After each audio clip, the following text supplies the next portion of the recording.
വകം അഹ്ലക്നാ മിൻ ഖറിയത്തിൻ ബതറത് മഈശതഹ ഫതിൽക മസാകിനുഹും. ഇതന്നെ നിങ്ങൾ ഇന്നത്തെ ഈ നാലും ഈ തറാവി കഴിഞ്ഞിട്ട് ആണും പെണ്ണും ഈ കാണുന്ന എന്താ ഫുൾ ജാർ സോഡ മറ്റെന്തൊക്കെ പുതിയ കുറച്ച് സാധനങ്ങളുണ്ടല്ലോ. ഇതിനൊക്കെ ഒരു ശിക്ഷ ഉണ്ടാവും. എന്താ ശിക്ഷ? ചിലപ്പോൾ എൻ്റെ ശിക്ഷ രോഗമായിരിക്കും. അങ്ങനെ പോകും, കിഡ്നി അങ്ങനെ പോകും. കേരളത്തിൽ ഏറ്റവും കൂടുതൽ കിഡ്നി രോഗികളുള്ളത്, കേരളത്തിൽ ഏറ്റവും കൂടുതൽ കിഡ്നി രോഗികളുള്ളത് മലപ്പുറം കോഴിക്കോട് ജില്ലയിലാണ്. ഇവരാരാണ്? ഉമ്മത്ത് മുഹമ്മദ് സ്വല്ലല്ലാഹു അലൈഹി വസല്ലം. ഞങ്ങൾ എൻ്റെ കൂടെ പഠിച്ചിരുന്ന ഒരുത്തൻ പറഞ്ഞിട്ടുണ്ട്, എന്ത് ചെയ്യും? ചണ്ടി ഒരുത്തനെ ഒരു പീടിയിൽ നിന്ന് ചായപ്പൊടി ചണ്ടി നേരത്തെ അവരവിടെ കൂടുകൊണ്ട് വെക്കും. എന്നിട്ട് അവർ പറയും ചണ്ടി തീക്ക് തട്ടണം. ഈ ചണ്ടി ഇവർ കൊണ്ടുപോയിട്ട് ഇതുകൊണ്ട് അവരെന്ത് ചെയ്യുക? ചായ ഉണ്ടാക്കുക. എന്ത്? ചായപ്പൊടി പൈസ ഇല്ല, ചായപ്പൊടി വാങ്ങാൻ പൈസ ഇല്ല. നിങ്ങൾക്ക് മനസ്സിലായില്ല? പീടിയിലെ ചായ കാശുമ്പോൾ അവരൊരു 3/4 ഭാഗം അതിൻ്റെ പൊടി എടുത്താൽ പിന്നെ അതിൻ്റെ എന്തെങ്കിലും കഴിഞ്ഞാൽ പിന്നെ ഒരു പൈസക്ക് വെക്കണം ചായയല്ലേ. അപ്പോൾ എന്താണെങ്കിലും പിന്നെ ഒരു കളറുണ്ടാവും. അപ്പോൾ ഇവർ പോയിട്ട് എന്ത് പറയും? അത് വെണ്ണൂറിലേക്ക് തട്ടും. അപ്പോൾ വെണ്ണൂറിലേക്ക് തട്ടുമ്പോൾ പിന്നെ ഈ പീടിയക്കാരനോട് ഇവർ പോയി പറയും, എന്ത് ഇത് കൂടെ വെച്ചു, അത് തീക്ക് തട്ടണം കേട്ടോ. അപ്പോൾ അതിലേക്ക് തട്ടിയാലേ അത് വരി കൊണ്ടുപോകും, എന്നിട്ട് അത് ഉണക്കി വെക്കും. എന്നാൽ പിന്നെ ഒരു മാസമൊക്കെ ഒരു ദിവസത്തെ ഈ ചായപ്പൊടിൻ്റെ ചണ്ടി എടുത്ത് പോന്നാൽ ഒരു മാസം ചായ അച്ചാൻ എമ്പടും ഒരു പ്രയാസമില്ലാതുണ്ടാവും. വകം അഹ്ലക്നാ മിൻ ഖറിയത്തിൻ, എത്ര ഗ്രാമങ്ങളെയാണ്, നാടുകളെയാണ് നാം നശിപ്പിച്ചത്. വകം അഹ്ലക്നാ മിൻ ഖറിയത്തിൻ, എത്ര നാടുകളെയാണ് നാം നശിപ്പിച്ചത്. ഖസസ് അധ്യായത്തിൻ്റെ 58-ാമത്തെ ആയത്ത്. ബത്തിറത്ത്, ആ ഗ്രാമങ്ങൾ, ആ നാടുകൾ അതിരുവിട്ടു. മഈശത്ത, അവരുടെ മഈശത്തിൽ അതിരുവിട്ടു. അവരുടെ തീറ്റ കുടി സുഖഭോഗങ്ങൾ, അതിനെ മഈശത്ത് അറിയാം, അതിൽ അതിരുവിട്ടു. ഫതിൽക മസാകിനും, ഇപ്പോൾ പിന്നെ അവർ താമസിച്ചിരുന്ന വീടുകൾ, ലം തുസ്കൻ മിൻ ബഅദിഹിം, അവർക്ക് ശേഷം ആ വീടുകളിൽ പാർക്കാൻ പോലും പറ്റിയില്ല. ഇല്ല ഖലീൽ, കുറഞ്ഞ വീടേ ബാക്കിയൊക്കെയോ ഒക്കെ നശിപ്പിച്ചു. വകുന്നാ നഹ്നുൽ വാരിസീൻ, അവർ താമസിച്ച സ്ഥലം അനന്തരമായി നാം എടുത്തു.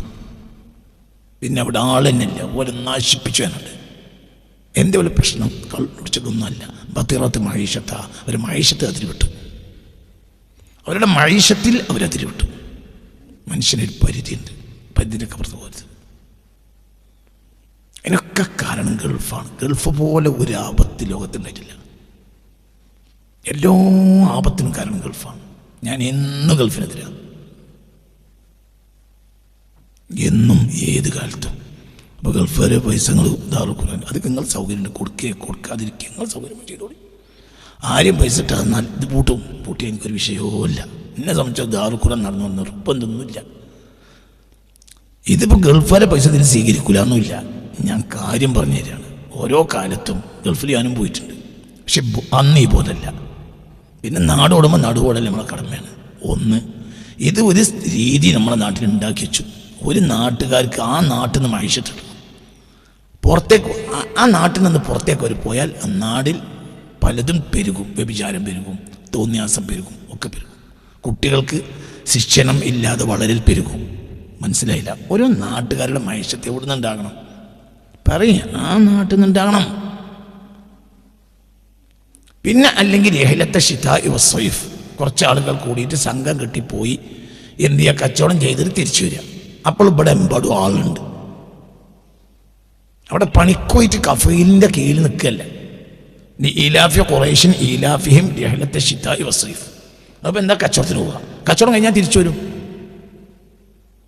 മനസ്സിലായില്ല? അങ്ങനത്തെ ഒരു സംഘം അവിടെ ഇപ്പം ഇവിടെ നല്ല ഇഷ്ടംപോലെ ആളുണ്ടാവും. ഒരു കബീലയിൽ നിന്ന് 1-2 ആളുകൾ കൂടിയിട്ടാണ് ഉണ്ടാക്കുക. അതിന് 1-2 ആളുകൾ ഉണ്ടാവും, 2-3 ആളുകൾ ഉണ്ടാവും, ബാക്കിയുള്ളവർ ഇവിടെ തന്നെ ഇരിക്കും. പിന്നെ ആ കൂട്ടുകുടുംബ വ്യവസ്ഥ വിശാലമാണ്. എന്നങ്ങനെയല്ല. ഒരു പെണ്ണും കുട്ടികളും, ഒരു പെണ്ണും 2 കുട്ടിയും ഒരു ഒറ്റയ്ക്ക് ഒരു പെരി പാർക്കും. ഭർത്താവ് 3 കൊല്ലം വരൂല, 2 കൊല്ലം വരൂല, 2 കൊല്ലം ആഡത്തിൽ വരൂല. അതൊരു നല്ല പണിയല്ല. അതിലുണ്ടാവുന്ന തിന്മകൾക്ക് ഏറ്റവും ചുരുങ്ങിയത് എല്ലാം ആ വീട്ടിൽ സൂക്ഷിച്ചു എന്ന് സങ്കല്പിക്കുക. ആയിക്കോട്ടെ, അങ്ങനെ തന്നെ നമ്മൾ കണക്കാക്കേണ്ടത്. അങ്ങനെ തന്നെയാണ്.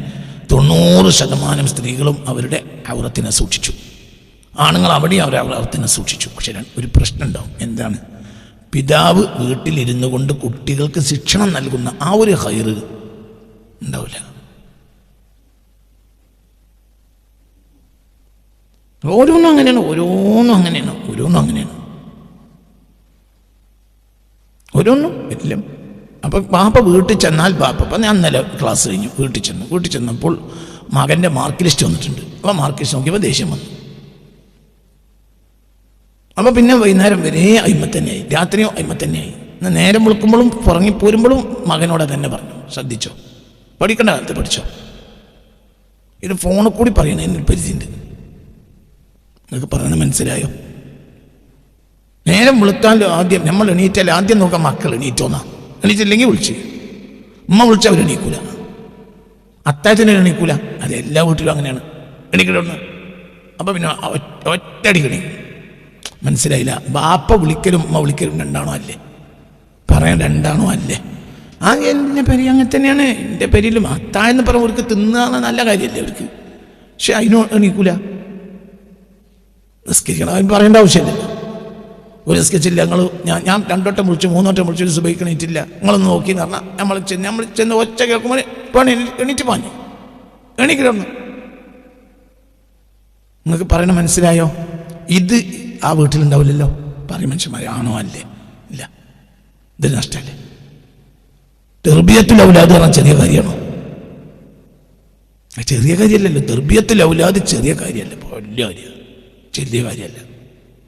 അപ്പം എനിക്കറിയാം, എൻ്റെ കുട്ടിക്കാലത്ത് എനിക്ക് ഏറ്റവും ദേഷ്യം അപ്പനോടാണ്, എനിക്ക് ഏറ്റവും സ്നേഹം അപ്പനോടാണ്. കാരണം നിൽക്കാനും ഇരിക്കാനും വിടില്ല. അതിൻ്റെ ഫലം നമ്മൾ അനുഭവിച്ചു. മനസ്സിലായില്ല? നിൽക്കാനും ഇരിക്കാനും വിടില്ല. അയൽ വീട്ടിലെ ബാപ്പ ആക്ഷേപിക്കും, എന്ത് എൻ്റെ ബാപ്പ എന്തൊരു ബാപ്പയാണ്, ഒരു സുഖവും തരാതെ എന്ന്. അപ്പോഴും നമുക്ക് വിഷമാണ്.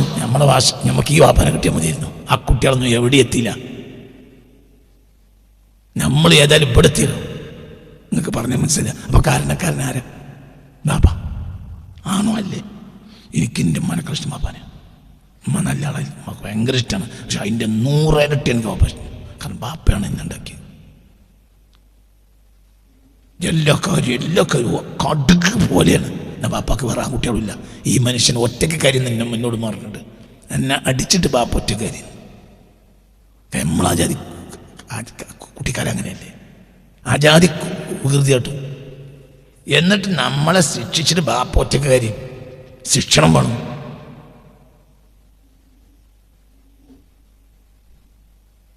പറഞ്ഞത് മനസ്സിലായോ? എൻ്റെ ബാപ്പാക്ക് ചെല്ലനുണ്ടായിരുന്നു, മുരിങ്ങ ആണെങ്കിൽ ഒടിച്ചു വളർത്തണം, ഒടിച്ചാലേ വളരും. മക്കളാണെങ്കിൽ തച്ചു വളർത്തണം. ഇത് എൻ്റെ ബാപ്പ പറഞ്ഞത് ഞാൻ കേട്ടതിന് കണക്കില്ല. ഇതൊക്കെ നമ്മൾ അനുഭവിച്ച് ഇപ്പം ഏതായാലും നിങ്ങളെ മുന്നിലെത്തിയാലോ? മനസ്സിലായി? അതിന് കാരണം എന്താ? അപ്പം ഈ പറഞ്ഞ നിങ്ങളൊക്കെ എന്തേപ്പോഴും നിങ്ങൾ രാവിലെ വന്നു ഒരു നന്മ ഉള്ളിലുണ്ടായല്ലേ? പറയും മനുഷ്യന്മാർ, അത് ബാപ്പയും അമ്മയും വളർത്തിയോണ്ടല്ലേ? നല്ലപോലെ ചിന്തിക്കണം. ഇതിൻ്റെ ഒക്കെ അപ്പുറം എനിക്ക് പറയാൻ കഴിയും. ഞാൻ ഒരു പൊതു സദസ്സിൽ പറയാൻ പാടില്ല, അതുകൊണ്ട് പറയാത്താണ്. വളരെ ചിന്തിക്കണം. ബാപ്പയും അമ്മയും അതെ. അപ്പം ഈ ഒരു അവസ്ഥ നമ്മളെ നാട്ടിലുണ്ടാക്കിയത് ഗൾഫാണ്. ഈ നാടിൽ ബഹുമാനപ്പെട്ട ആദം നബി പോയിട്ടുണ്ട് എന്നുള്ള ഉറപ്പാണല്ലോ. അപ്പോൾ അത് ഇപ്പം നമ്മൾ സുന്നികളെ അംഗീകരിക്കണമല്ലോ. പാറപ്പള്ളി കിടക്കണത് ആദം നബിയുടെ കാലാണ് എന്നിപ്പോൾ ഈ സുന്നികളിൽ വലിയൊരു ഭാഗം അംഗീകരിക്കുന്നുണ്ടല്ലോ. ആണോ അല്ലേ? അല്ലേ? അങ്ങനെ സത്യമല്ലേ? ബാക്കിയുള്ളവർ അംഗീകരിച്ചാലും ഇല്ലെങ്കിൽ ഇപ്പം നമ്മൾ സുന്നികൾ. പാറപ്പള്ളിയിൽ കാണുന്ന ആ കാൽപാദത്തിൻ്റെ അടയാളം ആദം നബി അലൈഹി സ്വലാത്തു വസ്സലാമിൻ്റെതാണെന്ന് ആണ് നമ്മൾ സുന്നികളിൽ ഭൂരിപക്ഷത്തിൻ്റെ വിശ്വാസം. നമ്മളെ ബാപ്പാരും ഉസ്താദുമാരും അങ്ങനെ പഠിപ്പിക്കുകയും ചെയ്തു. ഞാൻ എതിരഭിപ്രായമൊക്കെ ഉണ്ടായേക്കാം, അവിടെ എല്ലാം ഇവിടെ ചർച്ച.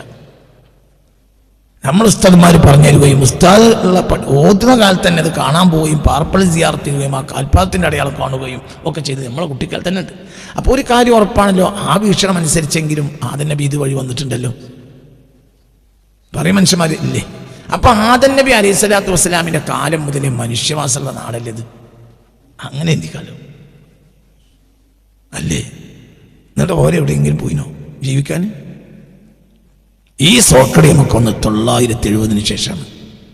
ഇപ്പൊ ജീവിക്കണമെങ്കിൽ എവിടെ പോകണം? വീടുണ്ടാക്കണമെങ്കിൽ ഗൾഫ് പോകണം. എന്തുകൊണ്ട്? ഗൾഫിലെ വീട് കണ്ടപ്പോൾ നമ്മളെ വീട് അങ്ങനെയായി. പണ്ട് നമുക്ക് വീടില്ല, എന്നാ എല്ലാവർക്കും വീടുണ്ട്. പഴയ കാലത്തെ വീടിൻ്റെ പോലത്തെ ഒരു കക്കൂസ് വരെ നമുക്കില്ല. പഴയ പഴയകാലത്തെ വീട് നിങ്ങൾക്ക് അറിയില്ല. പഴയകാലത്തെ വീട് എന്താ? തറ കെട്ടും, മണ്ണ് ഉരുള കുത്തിയിട്ട് തറ കെട്ടും. ഉരുള മണ്ണ് ചെങ്കല്ല് കൂട്ടി കുഴച്ചിട്ട് തറ കെട്ടും. അതിൽ കരിങ്കല്ലുണ്ടെങ്കിൽ എടുത്ത് വലിച്ചത്.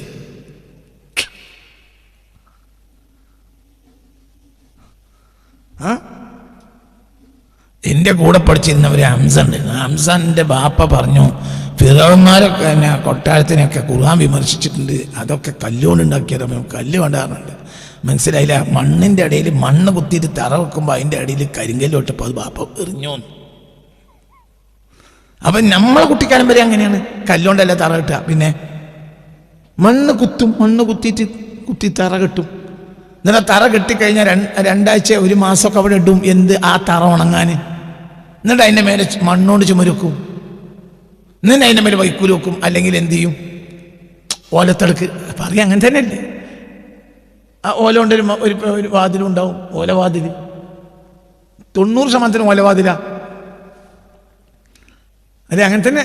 ഓർമ്മയില്ലേ ഈ അവസ്ഥ? നമുക്ക് വീടിന് വീടിന് നമുക്കൊരു പണിയില്ല, വീടിനൊരു അധ്വാനമില്ല. ഇന്നൊരു മനുഷ്യൻ 10 കൊല്ലം അധ്വാനിച്ചാൽ പോരാ വീടിന്. പഴയകാലത്തെ വീടിന് ഒന്നുമില്ല. അവിടുന്ന് തന്നെ ഒരു കുയ്യെന്ന് മണ്ണെടുക്കുക. അത് നമ്മളെ പെരക്ക മണ്ണെടുത്ത കുയ്യ. ഓർമ്മല്ലേ? എല്ലാ തൊടേൻ്റെ ഒരു സൈഡിൽ ഒരു കുയ്യ ഉണ്ടാവും. അതിൻ്റെ അത് പിന്നെ അങ്ങനെ കാലാന്തരത്തിൽ തുറന്നു പോകും. അതിൻ്റെ അത് പെരക്ക മണ്ണെടുത്ത കുയ്യ. അതിന് മണ്ണുരുത്തി ഉരുളുരുത്തി തറ വെച്ച് അത് ഉണങ്ങി അതിൻ്റെ മേലെ മണ്ണോട് ചുമര് വെക്കും. അല്ലേ? പറയും മനുഷ്യന്മാരെ. അല്ലേ? നമ്മളെ കുട്ടിക്കാലത്ത് കണ്ടോലല്ലേ ഓരോ ഒരു പാർത്തില്ലേ?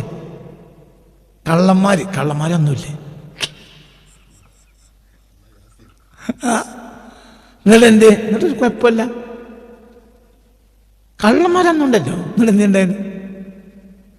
ഒരു കള്ളന് വേണമെങ്കിൽ ഈ ചുമരിൻ്റെ മുകൾ ഭാഗത്ത്, ചുമരിൻ്റെ ലാസ്റ്റ് ഉത്തരം വെക്കുമ്പോൾ അതിൻ്റെ ഇടയിൽ എന്നെ ഒരു പൊക്കിയിട്ട് വെക്കും. ചിലപ്പോൾ വെട്ടിലും ഉണ്ടെന്ന് വെക്കും. അതിൻ്റെ മേലെ ഉത്തരം വെക്കുക. അപ്പോൾ ആ ഉത്തരത്തിൻ്റെ ചുമരിൻ്റെ ഇടയിൽ ഒരു വിടവ് കൂടെ വേണമെങ്കിൽ അങ്ങനെ കമന്ന് നടന്നിട്ട് ചാട. ആർക്ക്? കള്ളന് എല്ലാ പേരും ചാട. ജനൽ തുറക്കണം, അങ്ങനെ ഇങ്ങനെ AC കൂസി ഒന്നുമില്ല. അപ്പൊ നമ്മളെ കുട്ടിക്കാലത്തെ വീടുകൾ അങ്ങനെയാണ്. ആ വീടിന് ചെലവുമില്ല. ആ വീടുണ്ടാക്കാൻ എന്താ ബുദ്ധിമുട്ട്? ഒരു ബുദ്ധിമുട്ടില്ല. അപ്പൊ വീടിന്റെ പേരിൽ അവർ കടം വന്നിട്ടില്ല. പിന്നെന്താ മഹീഷത്ത്? ഇങ്ങനെ നേരമ്പഴത്തെ പണിക്കവും നമുക്ക് കിട്ടും. ആരെക്കാലം മുതൽ? ആദം നബിയുടെ കാലം മുതൽ അങ്ങനെയാണ്. ഈ അവസ്ഥ മാറ്റിമറിച്ചത് നമ്മളൊരു ജനത മാത്രമാണ്. നമുക്ക് മുമ്പ് മുതലാളിക്ക് വരെ ഇങ്ങനത്തെ വീടില്ല. മൂത്തേടം നാട്ടിൽ ഓടിട്ട ഒരൊറ്റ സ്ഥലം അള്ളാന്റെ വീടാണ്. ബാക്കിയൊക്കെ വയ്ക്കൂലായിരുന്നു. മനസ്സിലായില്ല? മൂത്തേടം നാട്ടിൽ ഇന്നിപ്പോ ഓടിട്ട ഒന്നുമില്ല, ഒരു സാധനമില്ല. അള്ളാന്റെ വീടിലാണ് അന്ന് ഓടിട്ടിരുന്നത്. ഓടിട്ടിരുന്നാണ് ബാക്കിയൊക്കെ എന്താണ്? വൈക്കോല് ഓല.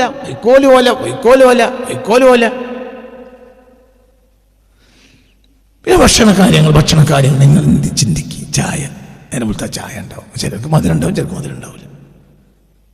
എന്നോട് എൻ്റെ കൂടെ പഠിച്ചിരുന്ന ഒരുത്തൻ പറഞ്ഞിട്ടുണ്ട്, എന്ത് ചെയ്യും? ചണ്ടി. ഒരുത്തനെ ഒരു പീടിയിൽ നിന്ന് ചായപ്പൊടി ചണ്ടി നേരത്തെ അവരവിടെ കൂടുകൊണ്ട് വെക്കും. എന്നാൽ അവർ പറയും ചണ്ടി തീക്ക് തട്ടണം. ഈ ചണ്ടി ഇവർ കൊണ്ടിട്ട് ഇതുകൊണ്ട് അവരെന്ത് ചെയ്യുക? ചായ ഉണ്ടാക്കുക. എന്ത്? ചായപ്പൊടിക്ക് പൈസ ഇല്ല. അപ്പോൾ ചായപ്പൊടി വാങ്ങാൻ പൈസ ഇല്ല. നിങ്ങൾക്ക് മനസ്സിലായില്ല? പീടിയിലെ ചായ കാശിപ്പോൾ അവരൊരു 3/4 ഭാഗം അതിൻ്റെ പൊടി എടുത്താൽ പിന്നെ അതിൻ്റെ ഉണ്ടെങ്കിൽ കഴിഞ്ഞാൽ പിന്നെ ഒരു പൈസക്ക് വെക്കണ ചായ അല്ലേ. അപ്പോൾ എന്താണെങ്കിലും പിന്നെ അതിൽ കളറുണ്ടാവും. അപ്പോൾ ഇവർ പോയിട്ട് എന്ത് പറയും? അത് വെണ്ണൂറിലേക്ക് തട്ടും. അപ്പോൾ വെണ്ണൂറിലേക്ക് തട്ടുമ്പോൾ പിന്നെ ഈ പീടിയക്കാരനോട് ഇവർ പോയി പറയും, എന്ത്? ഇത് കൂടെ വെച്ചു, അത് തീക്ക് തട്ടണം കേട്ടോ. അപ്പോൾ അതിലേക്ക് തട്ടിയാൽ അത് പരിയെ കൊണ്ടുപോകും. അത് ഉണക്കി വെക്കും. എന്നാൽ പിന്നെ ഒരു മാസമൊക്കെ ഒരു ദിവസത്തെ ഈ ചായപ്പൊടിൻ്റെ ചണ്ടി എടുത്ത് പോന്നാൽ 1 മാസം ചായ വെച്ചാൽ എമ്പോഴും ഒരു പ്രയാസമില്ലാതുണ്ടാവും. ശർക്കര ഏതായാലും ഇല്ല. കോഴിനെ വളർത്തും. കോഴി 2, 3, 4, 5 മുട്ടിട്ടാൽ ആ മുട്ടയും കൊണ്ടുപോയിട്ട് അരി വാങ്ങി കൊണ്ടുവരും. അത് തന്നെ. പുറത്തുനിന്ന് വാങ്ങേണ്ട സാധനം ഉപ്പ്, മുളക്. കിണറ്റിങ്ങരയിൽ മുളകും തൈ കുഴിച്ചിടും. എന്നൊക്കെ പറഞ്ഞത് മനസ്സിലായോ? ഇങ്ങനത്തെ ഒരു കാര്യം ഇവിടെ കഴിഞ്ഞിട്ടുണ്ട്. ഞാൻ അനുഭവിച്ച ആളാണ്. അപ്പം അതിൻ്റെ പേരിൽ ഒരു പ്രയാസമില്ല. പിന്നെ എന്താ അവിടെ നടക്കുക? അവിടെ കാര്യമായി തെർബിയത്താണ് നടക്കുന്നത്. വരണ്ടാക്കലോ വീടുണ്ടാക്കലോ ഒന്നുമില്ല. മഹർ കടം പറയും. ഒരു പെണ്ണിട്ടെങ്കിൽ മഹർ കൊടുക്കണമല്ലോ. മഹർ കടം പറയുന്ന നിക്കാഹിൽ ഞാൻ കൂടിയിട്ടുണ്ട്. 101 പവന് അറിയും. 101 പണം മഹർ. 101 ഉറുപ്പ്യ. 101 ഉറുപ്പ്യാണ് എന്ത് മഹർ. അതിന്മേലുള്ള കരാറിൽ ഞാൻ എൻ്റെ മകളെ എത്തിച്ചു തന്നു എന്നറിയും. ഈ 101 ഉറുപ്പ്യ ഇപ്പം കൊടുക്കണില്ല.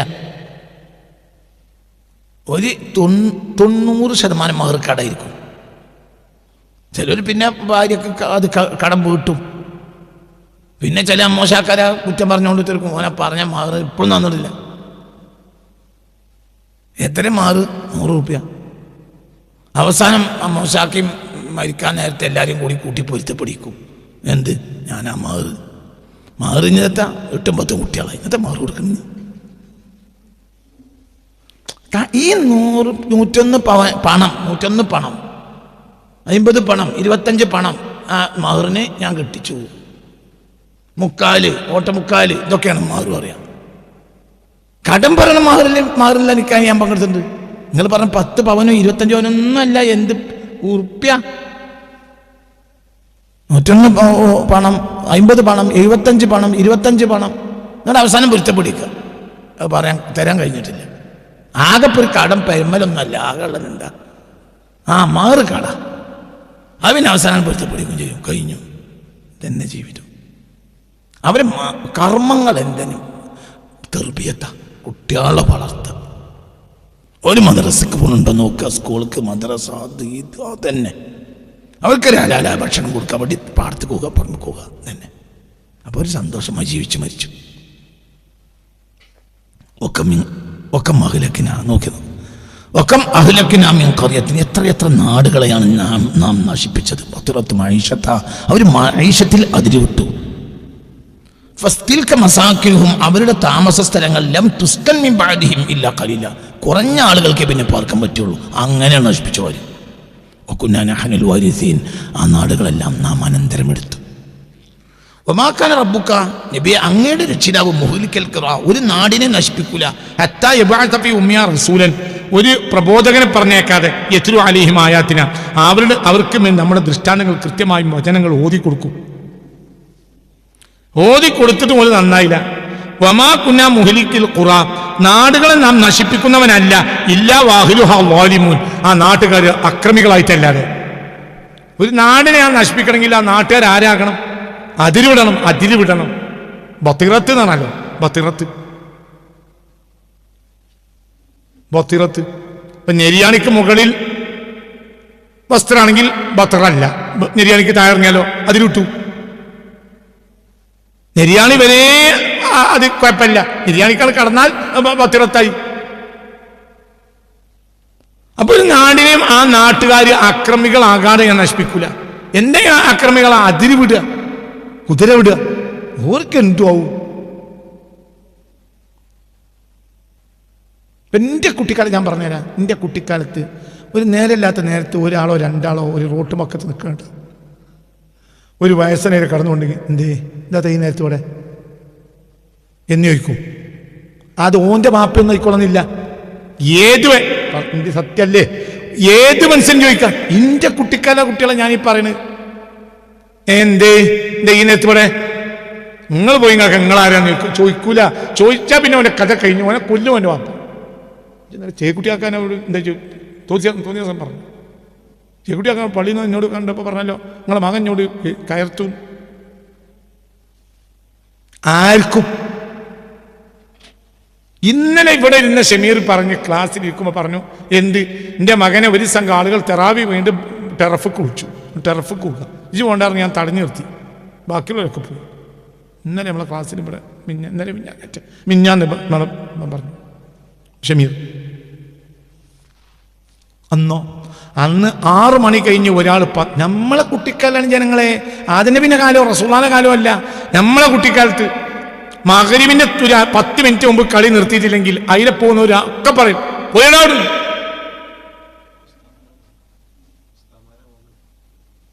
പറയണ്ട.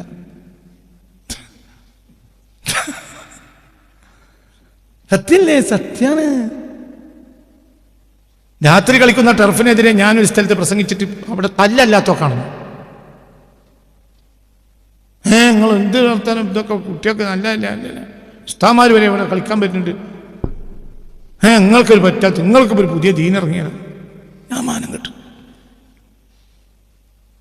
6 എല്ലാ കുട്ടികളും ഇത് നിങ്ങൾ ചിന്തിക്കുക. ഈ ഗൾഫ് ഉണ്ടാകുന്നത് വരെ ഇതൊക്കെ നടന്നിട്ടുണ്ട്. എൻ്റെ കുട്ടിക്കാലത്ത് ഗൾഫില്ല. എൻ്റെ നാട്ടിലേതായാലും ഇല്ല. 67 എൻ്റെ ജനനം. എൻ്റെ നാട്ടിലില്ല. അപ്പൊ പേടിയാണ്. നമ്മൾ സ്കൂൾ വിട്ടാൽ 4 മണി കഴിഞ്ഞ് 5 മണി സ്കൂളില്ലാത്ത ദിവസം പിന്നെ സ്കൂൾ വിട്ടാൽ പോയിട്ട് പിന്നെ കണ്ടത്തിൽ പന്ത് കളിക്കും. അപ്പം അവിടെ ഒരു മഗ്‌രിബിൻ്റെ ഒരു 10 മിനിറ്റും പോയാലും അവിടെ അതിലെ പോണ മനുഷ്യന്മാർ ഓലെ കണ്ടാൽ തന്നെ കുട്ടികൾ അപ്പുറത്തെത്തു. പിന്നെ കൈ മുണ്ടോലെ മറ്റേ കൈത ഓല ഉണ്ട്, അതിൻ്റെ ഒക്കെ സൈഡിലേക്ക് മാറും. കുഞ്ഞൽബേക്ക ഉണ്ട്. കുഞ്ഞൽബേക്കാൻ്റെ തറവാടല്ലേ നമ്മളെ തറവാട്. നമ്മളെ വാപ്പയല്ല കുഞ്ഞൽബേക്ക. എന്നാലും ആ കുഞ്ഞൽബേക്ക ഞങ്ങളാട് ആദ്യം പള്ളിയേക്കോണ ആൾക്കൂട്ടത്തിൽപ്പെട്ട ഒരാളാണ് കുഞ്ഞൽബേക്ക. ആ കുഞ്ഞൽബേക്ക ഉണ്ട് മാറി. ആ കുഞ്ഞൽബേക്ക ഇങ്ങനെ നോക്കുമ്പോൾ കുട്ടികളൊന്നും ആരുമില്ല. അല്ല പേടിയാണ്. പേടവിടുന്ന് ഇന്നിപ്പോൾ ആർക്കാണ് ആരോട് അങ്ങനെ പറയാൻ അധികാരം? കാരണം ഇവൻ്റെ വീട്ടിൽ ശിക്ഷണമല്ല. ഇനി ഒരാൾക്ക് എന്ത് ശിക്ഷണം? എന്താണ് അവസ്ഥ? ഇതിനെപ്പറ്റി ഇതല്ലേ ജനങ്ങളെ പറഞ്ഞോക്കെ.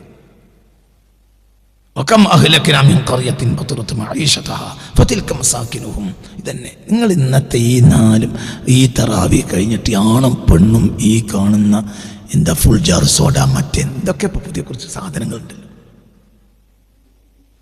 ഇതിനൊക്കെ ഒരു ശിക്ഷ ഉണ്ടാവും. എന്താ ശിക്ഷ? ചിലപ്പോൾ ഇതിൻ്റെ ശിക്ഷ രോഗമായിരിക്കും. അങ്ങനെ പോകും, കിഡ്നി അങ്ങനെ പോകും. കേരളത്തിൽ ഏറ്റവും കൂടുതൽ കിഡ്നി രോഗികളുള്ളത്, കേരളത്തിൽ ഏറ്റവും കൂടുതൽ കിഡ്നി രോഗികളുള്ള മലപ്പുറം കോഴിക്കോട് ജില്ലയിലാണ്. ഇവരാരാണ്? ഉമ്മത്ത് മുഹമ്മദ് സ്വല്ലല്ലാഹു അലൈഹി വസല്ലം. ഇവിടെ പലതുമില്ലേ, ഇവിടെ വിഷുല്ലേ, ഇവിടെ ഓണല്ലേ. ഇവിടെ ഓണത്തിൻ്റെ പേരിൽ ഹിന്ദു സഹോദരങ്ങൾ രാത്രി കാലം ഇങ്ങനെ കുതിരവിടുന്ന നമ്മൾ കണ്ടിരുന്നു. ഇവിടെ വിഷുണ്ടല്ലോ, ആരാധനാലയത്തിൽ പോകും. അവർ പിന്നെ തിരുവാതിരയും വിഷുവൊക്കെ ഉണ്ടാവും. പോലെ തറവാട്ടിലെല്ലാവരും കൂടി കൂടും, നല്ല ഭക്ഷണം ഉണ്ടാക്കും, തമാശ കളിക്കും. അത്രയല്ലേ ഉള്ളൂ. ഈ റോട്ട് പക്കത്ത് ഇങ്ങനെ ഇവിടെ എന്തൊക്കെ വിഭാഗങ്ങളുണ്ട്. ഇവിടെ ഇപ്പോൾ ഒരു ക്രിസ്മസ് കണ്ടിരുന്നുണ്ടല്ലോ. നമ്മളെ ഈ ഇടയിലൊക്കെ ഇപ്പോൾ നമ്മളെ മുസ്ലിം ഏരിയകൾ ഉള്ള ഏരിയകളാണ്. പക്ഷെ അതിൽ ഇടക്കിടക്ക് എന്തുണ്ട്? ക്രിസ്ത്യൻ പള്ളിയില്ലേ? ക്രിസ്ത്യൻ പള്ളി ഉണ്ടായത് എന്തുകൊണ്ടാണ്? അവിടെ ആരുണ്ട് പറയാം? അവിടെ ആരുണ്ട്? ക്രിസ്ത്യാനിയുണ്ട്. പോലെ ഒരു ഫുൾ ചാർജ് സോഡൊക്കെ വേണ്ടി ഇങ്ങനെ നിന്ന് തിരക്കണത് ക്രിസ്മസ് കാലത്തോ അല്ലെങ്കിൽ പിന്നെ ദുഃഖവെള്ളിയോ ഈസ്റ്ററിലോ നമ്മൾ കണ്ടിട്ടില്ലല്ലോ. അതെന്താണ് നമുക്ക് പറ്റിയത്? ഒരു ശിക്ഷണം എന്നത് ആർക്കുമില്ല. ഇങ്ങനെ ഇതല്ല ഇപ്പം പറയണമൊക്കെ. അള്ളാഹു നമ്മളെ കാത്തു രക്ഷിക്കട്ടെ. എങ്ങനെയാണ് എവിടേക്കഞ്ഞ് എത്താൻ നമ്മൾ അള്ളാഹു ആയാലും ശിക്ഷ ഉണ്ടാവും. കേട്ടോളൂ. എവിടേക്കാണ്? അടുത്ത ആയത്ത് 50-60 നോക്കി. വമാ ഊതീതു മിൻ ഷൈഇൻ, നിങ്ങൾക്ക് നൽകപ്പെട്ട ഇത് ഫമതാഉൽ ഹയാത്തി ദുനിയാ വസീനത്തുഹാ, ദുനിയാവും ദുനിയാവിൻ്റെ അലങ്കാരങ്ങളാണ്. വമാ ഇൻദല്ലാഹി ഖൈറുൻ, അള്ളാഹിൻ്റെ അടുക്കലുള്ളതാണ് ഖൈർ. വഅബ്ഖ, അതാണ് നിലനിൽക്കുന്നത്. അഫലാ തഅഖിലൂൻ, നിങ്ങൾ ഈ ദുനിയാവിൻ്റെ അലങ്കാരങ്ങളിൽ എന്തിനാണ് ഇങ്ങനെ പെടുന്നത്? നിങ്ങൾക്ക് ചിന്തിച്ചൂടെ? വമാ ഊതീതു മിൻ ഷൈഇൻ ഫമതാഉൽ ഹയാത്തി ദുനിയാ വസീനത്തുഹാ വമാ ഇൻദല്ലാഹി ഖൈറുൻ വഅബ്ഖ, അള്ളാഹിൻ്റെ അടുക്കലുള്ളതാണ് ഖൈറും നിലനിൽക്കുന്നത്. അഫലാ തഅഖിലൂൻ, നിങ്ങൾക്ക് അള്ളാഹിന്റെ സ്വർഗത്തിൽ അള്ളാഹ് നിങ്ങൾക്ക് ഒരുക്കി വെച്ചിട്ടില്ലേ? നിങ്ങൾക്ക് അത് ആലോചിച്ചൂടെ? അഫമൻ വഅദനാഹു, ഒരാളോട് നാം കരാർ ചെയ്തു, വഅദൻ ഹസന, നല്ല കരാർ, ഫഹുവ ലാഖി, ആ കരാർ അനുസരിച്ച് അവൻ പ്രവർത്തിച്ചു, അവനത് കണ്ടെത്തും. കമൻ, അവനാണോ കമൻ ഒരാളെ പോലെ. മത്തായിനാഹു, അവന് ഞാൻ സുഖം നൽകി, മത്താൽ ഹയാത്തി ദുനിയ, ദുനിയാവിൻ്റെ സുഖം കൊണ്ടവന് ഞാൻ അത് കൊടുത്തു. പക്ഷേ സുമ്മ യൗമൽ ഖിയാമ, അന്ത്യനാളിൽ മിനൽ മുഹ്ളരീൻ, അവൻ ശിക്ഷക്ക് ഹാജരാക്കപ്പെടുന്ന കൂട്ടത്തിലായിരിക്കും. അല്ലാഹു നമ്മളെ കാത്തു രക്ഷിക്കട്ടെ. ഇതൊക്കെ എത്ര വൃത്തിയായ വർത്തമാനം പറയുന്നത്. ഒരാൾക്ക് ഞാൻ പരലോകമാണോ കരാർ ചെയ്തത്, ആ പരലോകത്തനുസരിച്ചോ ഈ ലോകത്ത് ജീവിച്ച് എങ്കിൽ അതവൻ കണ്ടെത്തന്നെയും പരലോകത്തെത്തിയാൽ. കമൻ, അവനാണോ കമൻ ഒരാളെ പോലെ. മത്താനാവും, അവന് സുഖമാസ്വദിച്ചു, മത്താൽ ഹയാത്തി ദുനിയ, അവന് വേണ്ട എന്താ? ദുനിയാവിലെ സുഖം, അതവനാണ് ആസ്വദിച്ചു. സുമ്മ യൗമൽ ഖിയാമ, പിന്നെ അന്ത്യനാളിലോ മിനൽ മുഹ്ളരീൻ, അവൻ ശിക്ഷക്ക് ഹാജരാക്കപ്പെടുന്ന കൂട്ടത്തിലായിരിക്കും. എന്താണ് നമ്മൾ ഇതിനൊക്കെ മനസ്സിലാക്കേണ്ടത്? ഇപ്പം എത്ര വൃത്തിയാണ് ഈ പറയുന്നത്. നിങ്ങളത് ചിന്തിച്ചു നോക്ക്. മനുഷ്യന്മാർ ഹബീബാ നബി സല്ലല്ലാഹു അലൈഹി വസല്ലം നമ്മുടെ റസൂൽ പറഞ്ഞിട്ടല്ലേ, കാനൻ നബി സല്ലല്ലാഹു അലൈഹി വസല്ലം യക്റഹുൽ കലാമ ബഅദൽ ഇശ. ഇശ കഴിഞ്ഞാൽ പിന്നെ വർത്താനം പറയുന്ന റസൂലുള്ളാഹിക്ക് ഇഷ്ടമില്ല. നമ്മുടെ റസൂലുള്ളാഹിന്റെ ഉമ്മത്താണ്. ഇശ കഴിഞ്ഞാൽ വർത്താനം പറയുന്നത് ഇഷ്ടമില്ല, വർത്താനം പറയില്ല. രണ്ട് കാര്യം റസൂലുള്ളാഹിക്ക് ഇഷ്ടമല്ല. ഒന്ന് അന്നോ മക്കബില, ഇശാക്കാവുമ്പോൾ ഉറങ്ങൽ ഇഷ്ടമല്ല, ഇശ കഴിഞ്ഞാൽ അവർ വർത്താനല്ല, ഇശ കഴിഞ്ഞാൽ പോയി കിടന്നുറങ്ങുക. ഇന്നിപ്പോൾ എല്ലാ ഡോക്ടർമാരും പറയാണ് എന്ത് ഷുഗർ. ഇപ്പം നമ്മുടെ നാട്ടിൽ കൂടുതലുള്ള രോഗമാണ് എന്ത് ഷുഗർ. എന്താ ഷുഗറിന് പ്രധാനപ്പെട്ട കാരണം നേരം വൈകി ഉറങ്ങൽ. എത്ര നോക്കിയിട്ടും കാര്യമല്ല, നേരം വൈകി ഉറങ്ങിയാൽ ഷുഗർ ഉണ്ടാവും. സത്യമല്ലേ? എന്തൊക്കെ പഠിക്കാത്ത ആരതൊക്കെ പറഞ്ഞു? അത് പറഞ്ഞു തരാത്ത ഡോക്ടർമാരെ.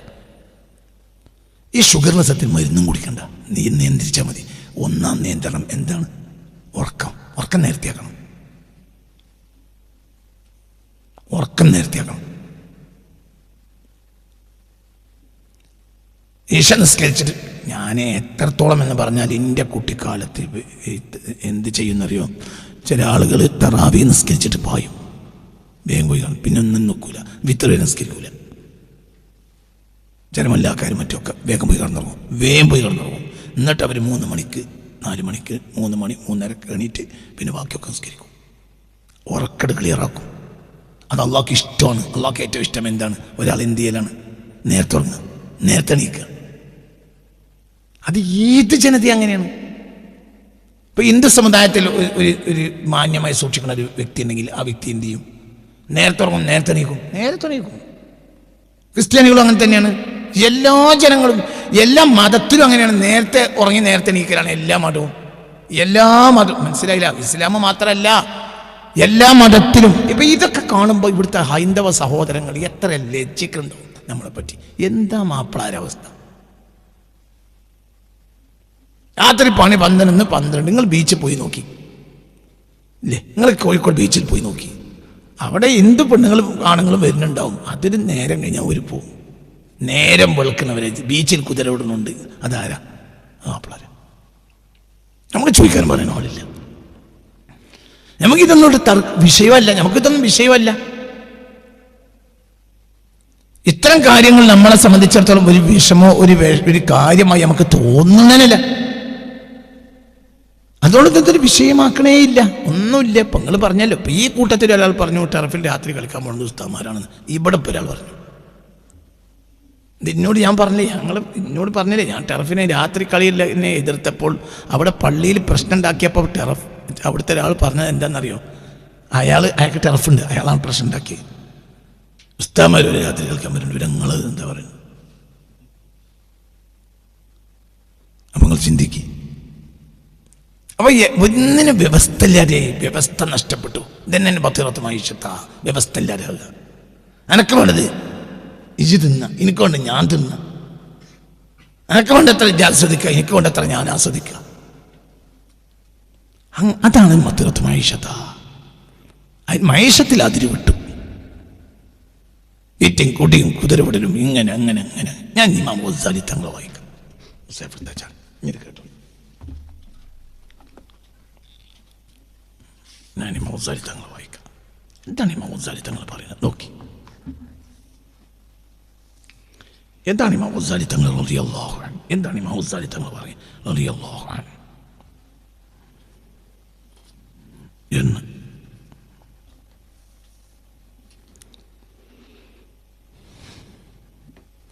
ഫഅലമുൽ മുഹ്ലികാത്തിൽ ഇബ്നി ആദമ ശഹവത്തുൽ ബത്നി. ആദമിന്റെ മക്കൾക്ക് അവരെ നശിപ്പിക്കുന്നതിൽ ഏറ്റവും അവരെ നശിപ്പിക്കുന്ന സാധനം എന്താ? ശഹവത്തുൽ ബത്നി. ബത്നിന്റെ ആശയാണ്, പള്ളന്റെ പൂതി.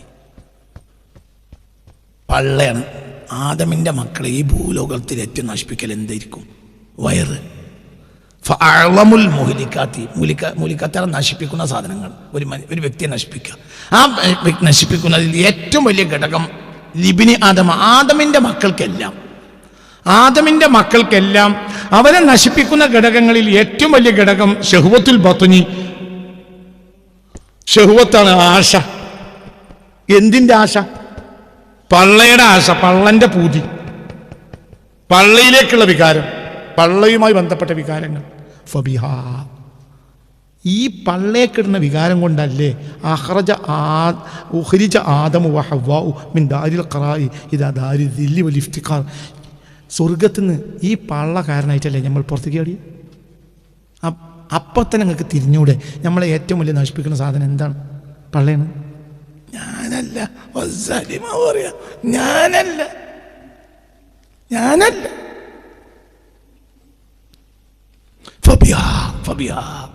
ഈ ശഹ്വത്തുൽ ബത്നി കൊണ്ടാണ് ഈ വയറിന്റെ കൊതി, ഈ വയറ്റിലിടണം എന്ന വികാരം. അതുകൊണ്ടാണ് ഉഖ്രിജ ആദമിനെ പുറത്താക്കപ്പെട്ടത്.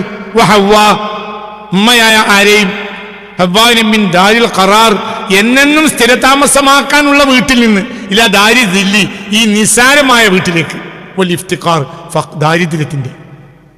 എത്ര കിട്ടിയാലും തികയില്ല, അവിടെ എത്ര കിട്ടിയാലും ബാക്കിയാ. അപ്പം അങ്ങനത്തെ ദാറുൽ ഖറാറിൽ നിന്ന് ദാറുൽ ഇഫ്തിഖാറിലേക്ക് നമ്മൾ വരാനുള്ള കാരണം എന്തല്ലേ? എന്തല്ലേ? ശഹ്വത്തുൽ ബത്നല്ലേ, വയറിൻ്റെ കൊതി. അതിന്മേ എല്ലാം ഉണ്ടാവും. അതുണ്ടായാൽ എല്ലാം ഉണ്ടാവും. അത് നബി അലൈഹി സ്വലാത്തു വസ്സലാം കള്ളുടിച്ചതോ ഒന്നുമല്ലല്ലോ, സുബ്ഹാന നബി അല്ലേ. അത് നബി അലൈഹി സ്വലാത്തു വസ്സലാം വേറെ ഒരാളെ പെണ്ണിനെ നോക്കിയതോ അങ്ങനെ ഒന്നുമല്ല. എന്തെങ്കിലും ഒന്നുമല്ല. അതന്നബിക്ക് എന്ത് ശഹ്വത്തുൽ ബത്നി, പള്ളയിലിടുന്നതിന് അള്ളാഹു തആല അവിടെ ഒരു നിയന്ത്രണം വെച്ചിരുന്നു. ഒരു നിയന്ത്രണം, അത് നേരുതേന്ന്. അപ്പോൾ ഇടുന്നു, ആ പള്ളക്ക് പിന്നെ അതും പൂജ ചെയ്യും. അപ്പം എന്നാ പോയിക്കോളി അത് പോയി. അപ്പം നമ്മൾ ഈ ഭൂമിയിൽ ഈ ഒരു ബേജാറിൻ്റെയും കഷ്ടപ്പാടിൻ്റെയും ആപത്തിൻ്റെയും വിഷമത്തിൻ്റെയും, അപ്പം ആദം നബി അലൈഹി സ്വലാത്തു വസ്സലാമിനുണ്ടാണ് മക്കളൊക്കെ അള്ളാഹ് നിശ്ചയിച്ചൊക്കെ സ്വർഗത്തിലും ഉണ്ടാക്കാൻ അള്ളാഹ് കയ്യിൽ. അതിനൊക്കെ അവിടെ പള്ളിയിൽ ഉണ്ടാവില്ല, പ്രസവിക്കൂല എന്നൊക്കെ ആണെങ്കിൽ തൽക്കാലം അള്ളാഹു തആല കുറച്ചാലൊക്കെ അതാണ് ആ നിയമം കൊണ്ട് ഒഴിവാക്കാലോ. ആദം നബി അലൈഹി സ്വലാത്തു വസ്സലാമിനെ അള്ളാഹു തആല സ്വർഗത്തിൽ തന്നെ പാർത്തു. സ്വർഗത്തിൽ ആദ്യമൊന്നും അത് നിയമം ഉണ്ടായിരുന്നു, കുറച്ചാലൊക്കെ പള്ളിയിലുണ്ടായി പ്രസവിച്ചോളി, പിന്നെ അതൊക്കെ എടുത്ത് കളയും. അങ്ങനെയാക്കാനും, അല്ലാതെ പ്രസവിക്കാൻ മാത്രം പോകുന്നാലല്ല ഇങ്ങോട്ട്.